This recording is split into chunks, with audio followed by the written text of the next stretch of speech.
నందిని వస్తుంది. కాలచక్రాలను తీసుకుని విజయలక్ష్మితో వస్తుంది. 20 సంవత్సరాల క్రితం పోగొట్టుకున్న నిధి మళ్ళీ దొరికినప్పుడు దాన్ని నీ పాదాల చెంత ఉంచి చూడాలనే ఉద్దేశంతోనే నేనిప్పుడు నీ సన్నిధానానికి వచ్చానమ్మా. కాలచక్రాలు వచ్చిన వెంటనే నీకు చూపిస్తాను. పార్వతీపురం నాగదేవత యొక్క అపూర్వ సృష్టి.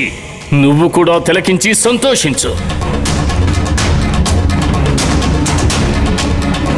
దైవ శక్తులు సృష్టించిన వాటిల్లో శూలం, త్రిశూలం, శంఖం, కపాలం, సుదర్శనం, పాశుపతం, బ్రహ్మాస్త్రం, మేరు పర్వతం అని ఎన్నో ఉన్నాయి. కానీ వీటిల్లో శక్తి మాత్రమే ప్రధానాంశం. కానీ ఆత్మాంశ లేదు. దైవం యొక్క శక్తుల్లోనే శక్తి, ఆత్మ ఏకమై ఉన్న ఒకే ఒక అంశం నాగదేవత యొక్క కాలచక్రాలు మాత్రమే. నందిని ఇంకొంచెం సేపట్లో కాలచక్రాన్ని తీసుకురాబోతోంది. నేను నీకు చూపిస్తాను. దాని గొప్పతనం ఏమిటో నీకే తెలుస్తుంది. దాన్ని చూసి పరవశించు, ఆనందించు, నాట్యం చేయి, పండగ చేసుకో.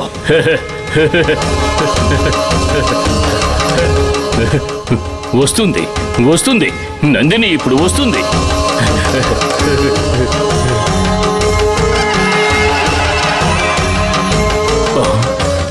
ఎందుకని నందిని ఇంకా రాలేదు?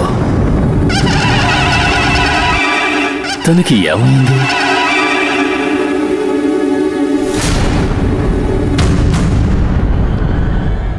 ఒకవేళ తను నా ఓర్పును పరీక్షిస్తోందా? కాలచక్రాల కోసం నేను పడే తపనను చూసి ఆనందించాలనుకుంటోందా?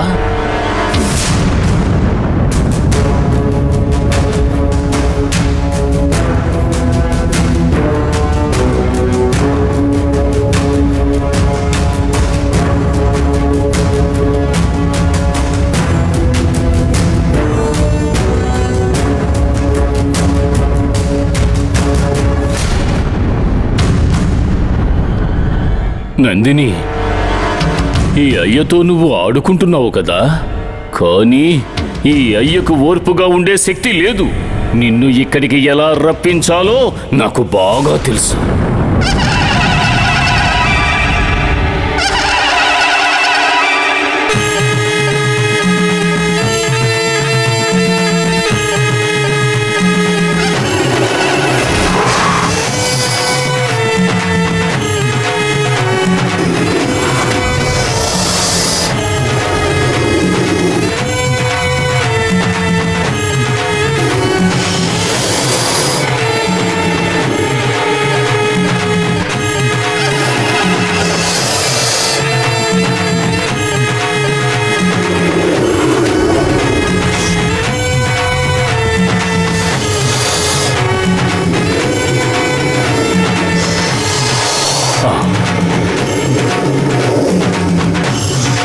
వచ్చేసావా?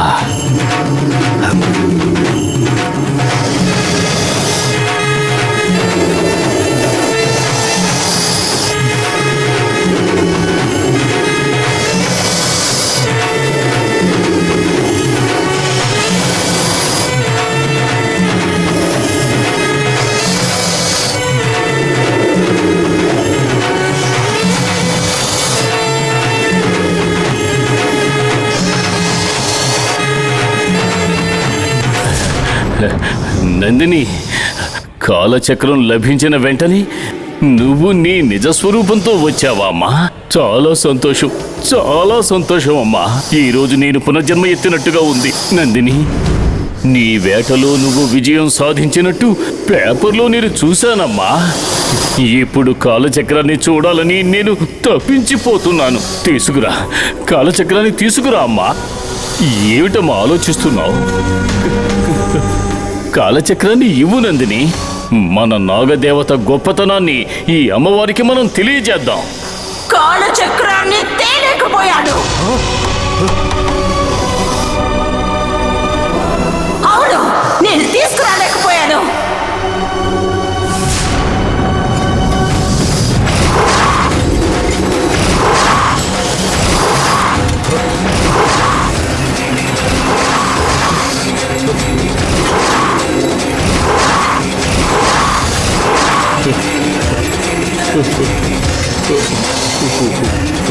వద్దు వద్దు వద్దు నందిని, నీ ఆగ్రహాన్ని ఈ భూమి తట్టుకోలేదు. తొందరపడకు, ఆవేశపడకు. వద్దు నందిని, వద్దమ్మా, వద్దు నందిని, ఆవేశపడకు. ఏం జరిగిందో నిదానంగా చెప్పు నందిని. వద్దు నందిని, వద్దు నందిని, ఓర్పుగా ఉండు. వద్దు నందిని.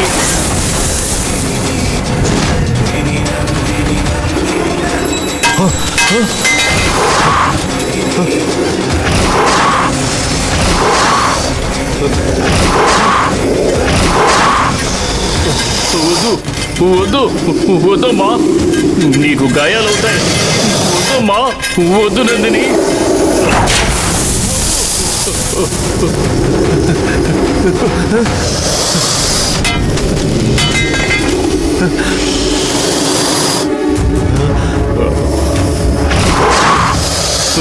అయ్యో నందిని, ఏం జరిగిందో చెప్పు. అమ్మా నందిని, ఎందుకమ్మా ఇంత ఆవేశపడుతున్నావు? మనం అంతం చెయ్యాలి అనుకున్న వాళ్ళలో ఒకరిని నువ్వు అంతం చేసేసావు కదా. ఇది కూడా నువ్వు సాధించిన విజయమే కదా. విజయం సాధించిన దానివి ఎందుకింత ఆవేశపడుతున్నావు? నేను గెలుపుతో రాలేదు, ఓటమితో వచ్చాను. ఏమంటున్నావు? ఏం జరిగింది?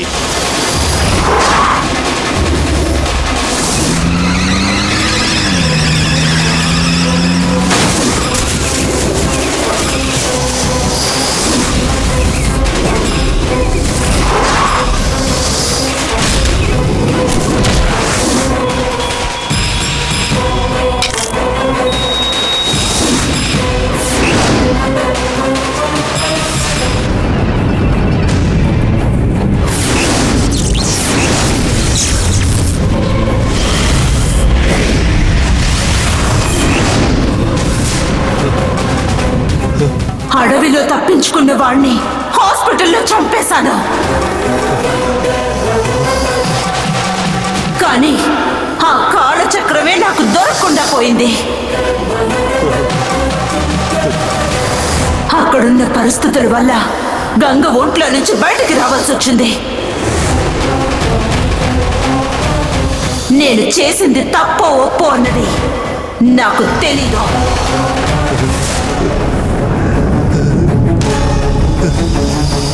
కానీ పరిస్థితులు నన్ను అలా చేయించాయి. గంగని నన్ను ఎవ్వరు విడదీయలేరని సవాల్ చేశాను. కానీ అది అబద్ధమైపోయింది. గంగ నన్ను వదిలి వెళ్ళిపోయింది. ఇప్పుడు తను ఎక్కడుందో, ఏం చేస్తుందో?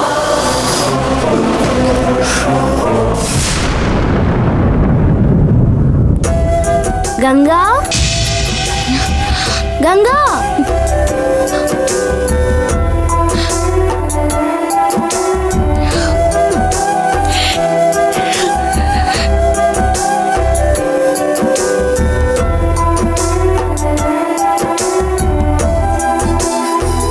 రా గంగా.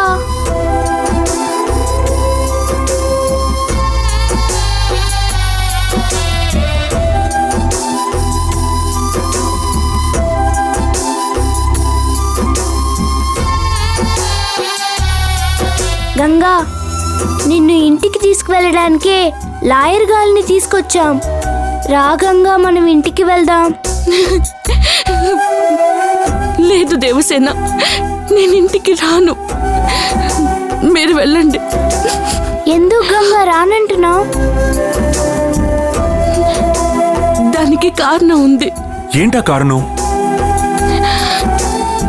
ఇంట్లో మా నాన్న ఆ షాక్ నుంచి ఇంకా బయటపడలేకపోతున్నారు. మీ నాన్న నీ పరిస్థితిని తలుచుకొని ఏడుస్తున్నారు గంగా. కానీ నువ్వు ఇవేమీ పట్టినట్టు ఇలా స్టేషన్లో కూర్చొనున్నావు. కుమార్ అంకుల్ హత్యకి నీకు ఎటువంటి సంబంధం లేదని నాకు బాగా తెలుసు. కానీ నువ్వు ఏం జరిగిందనే విషయాన్ని బయటికి చెప్పకుండా మనసులోనే దాచుకుని నిజమైన నేరస్తుని కాపాడుతున్నావు గంగా. ఎవరో చేసిన తప్పుని అనవసరంగా నీ మీద వేసుకుని ఈ కేసుని తప్పుదో పట్టించాలని చూస్తున్నావు. కానీ అందుకు నేను ఒప్పుకోను. నిజం ఏ మూలన దాగునున్నా సరే దాన్ని ఎలాగైనా బయటికి తీసుకొచ్చి నిరూపిస్తాను.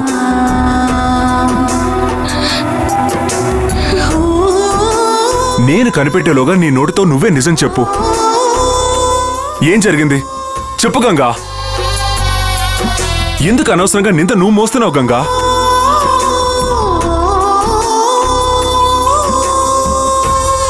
ఎందుకని హంతకుడిని కాపాడాలనుకుంటున్నావు?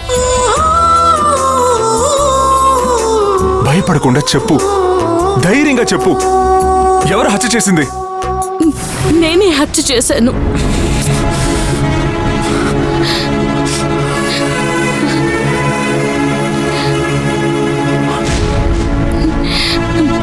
మళ్ళీ మళ్ళీ ఇదే అడిగి నన్ను ఇబ్బంది పెట్టకండి. మీరెన్నిసార్లు అడిగినా, ఎవరొచ్చి అడిగినా నేను చెప్పే సమాధానం ఇదే. నువ్వు ఒంటరిదానివి కాదు గంగా. నీకు భర్తని నేనొకడున్నాను. కుటుంబం, కూతురు, బంధువులంటూ అందరూ ఉన్నారు. అనవసరంగా నువ్వు సమస్యల్లో ఇరుక్కుంటూ మా అందరినీ ఇలా బాధపడుతున్నావు గంగా. ఇలా చూడు, త్యాగం చేసినా కూడా అందులో ఒక న్యాయం ఉండాలి. తనని తాను అంతం చేసుకున్నా ఎవరికీ ఎటువంటి ఇబ్బంది ఉండకూడదు. నీ మూర్ఖత్వం వల్ల మన కుటుంబం మొత్తం ఇబ్బంది పడుతోంది. నువ్వు ముఖ్యం అనుకునే కుటుంబాన్ని ఇబ్బంది పెట్టి ఎందుకని ఇలా త్యాగం చేయాలి? ఎప్పుడు నువ్వు మాటికి మాట మా కోసమే జీవిస్తున్నానని చెప్తూ ఉంటావు కదా. ఇదేనా నువ్వు మా కోసం జీవించడం అంటే?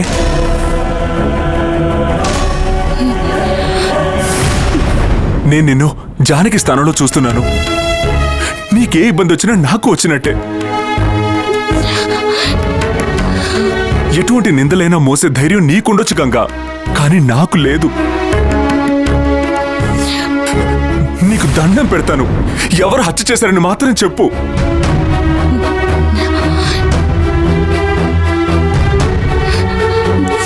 నేనే హత్య చేశాను.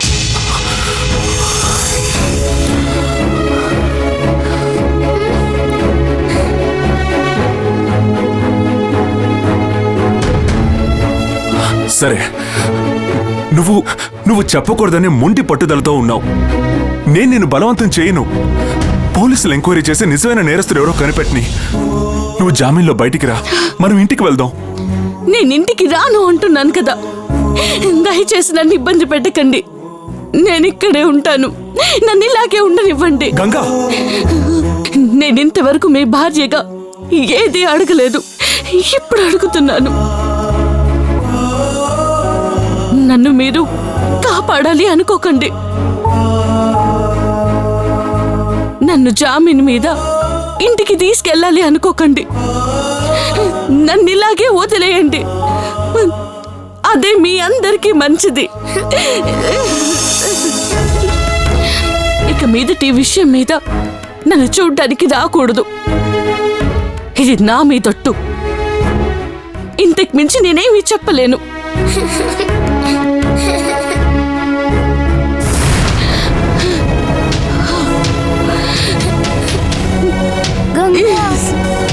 గంగా,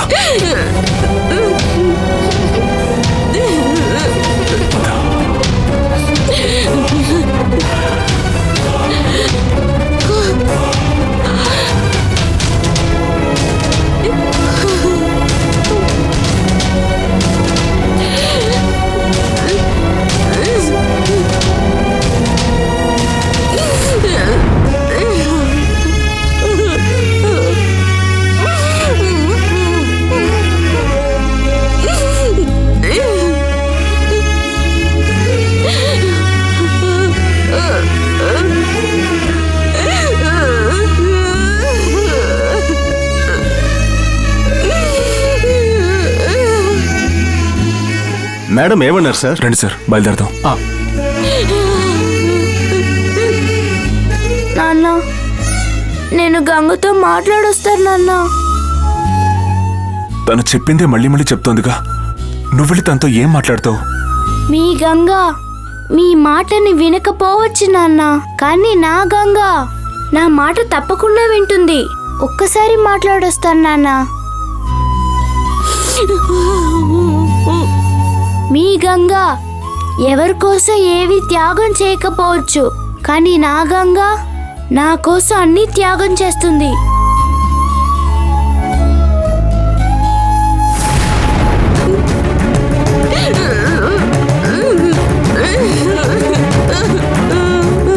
మీరు కాసేపు బయట ఉండండి, నేను గంగతో మాట్లాడి తన మనసుని మారుస్తాను. సరే అని చెప్పండి నాన్న. సరే, మాట్లాడి చూడు. తను ఎలాగోలా ఇంటికి వస్తే చాలు. అలాగే నాన్న.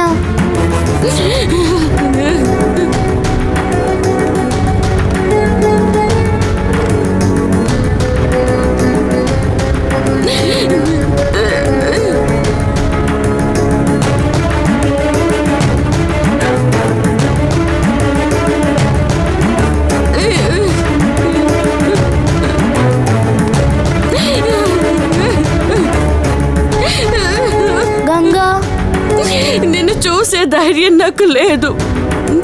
దయచేసి వెళ్ళిపో దేవసేన. నన్ను చూడకపోయినా పర్వాలేదు, కానీ మా అమ్మను చూస్తావు కదా. ఒక్కసారి చూడు గంగా.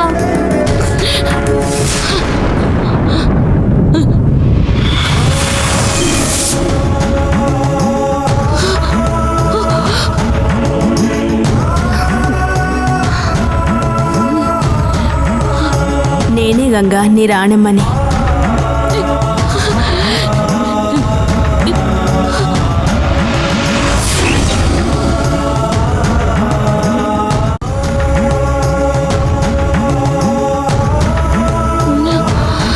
నేనే గంగా, నీ రాణమ్మని.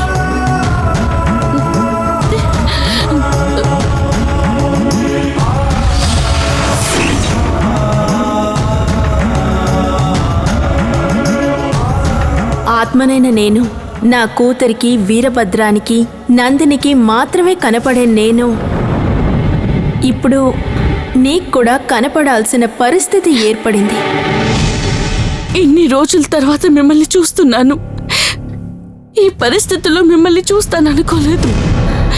నీకు ఈ పరిస్థితి రావడానికి నువ్వే కదా కారణం.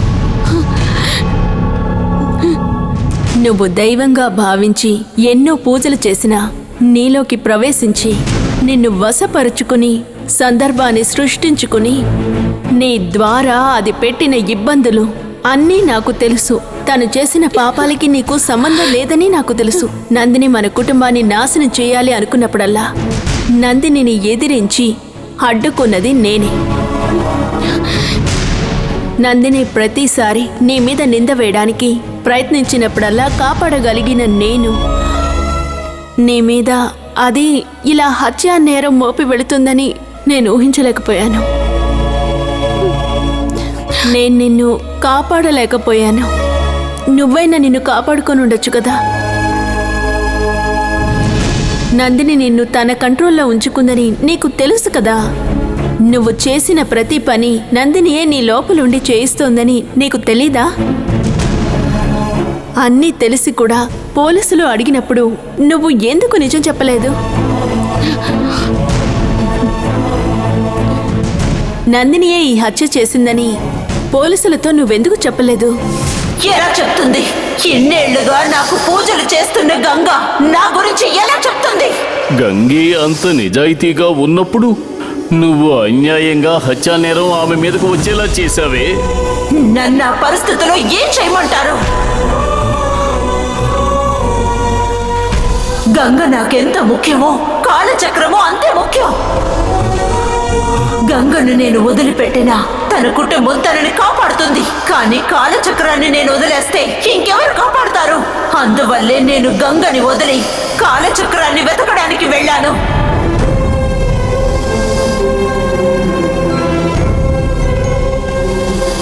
కానీ గంగకి నేను చేసిన పాపం కాలచక్రం నా కళ్ళకి కనపడకుండా చేసింది.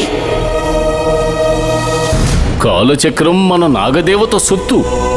దాన్ని ఈ రోజు కాకపోతే రేపైనా తీసుకురావచ్చు. నువ్వు ఎందుకు ఇలా నాగరూపంతో వచ్చావు? నువ్వు ఎవరికంటైనా పడితే అది నీకు ప్రమాదం కదమ్మా. నువ్వు చెయ్యవలసిన గొప్ప గొప్ప కార్యాలకు నీకు నిజస్వరూపం పనికిరాదు, మానవ రూపం కూడా కావాలి. నువ్వు గంగను వదిలేయొద్దు. వెళ్ళి ముందు ఆమెను నువ్వు వశపరుచుకో. నువ్వు అనుకున్నది అనుకున్నట్టుగా సాధించడానికి తనలో నువ్వు ఐక్యమైపో. ఐక్యం అవ్వడం కుదరదు. ఇంతకాలం నువ్వు తనలో ఉన్నదానివే కదా. ఇప్పుడు గంగలో ప్రవేశించడానికి నీకు అడ్డే ఉంది. గంగా తెలివిగలదే. తనలోకి నేను ప్రవేశించలేని విధంగా చేసింది. గంగ నువ్వు సంపాదించుకున్న భక్తురాలు. నీకు వ్యతిరేకంగా తను ఏమీ చెయ్యలేదు. చేసింది.